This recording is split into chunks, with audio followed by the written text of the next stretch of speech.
Israeli সেটেলারদের ক্রমবর্ধমান অভিবাসন নিয়ে উদ্বেগ বেড়েছে দ্বীপরাষ্ট্র সাইপ্রাসে।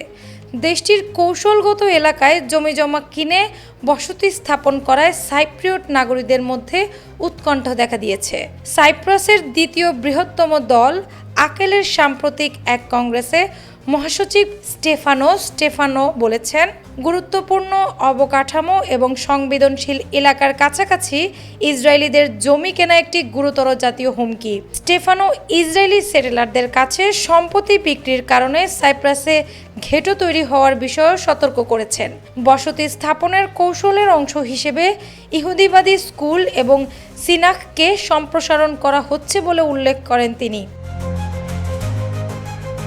ইসরায়েলি ক্রেতাদের আগমন অধিকৃত ফিলিস্তিনি অঞ্চলে দেখার নমুনার প্রতিফলন ঘটাচ্ছে সতর্ক করে আকেলের মহাসচিব বলেন, তারা আমাদের কাছ থেকে দেশ কেড়ে নিচ্ছে। স্টেফানো ইহুদি সেটেলারদের এভাবে জমি ক্রয়কে একটি বিস্তৃত পরিকল্পনার অংশ হিসেবে বর্ণনা করেছেন, যা বসতি স্থাপন, ধর্মীয় প্রতিষ্ঠান স্থাপন এবং ইসরায়েলি অর্থনৈতিক নিয়ন্ত্রণ বৃদ্ধির দিকে পরিচালিত করতে পারে।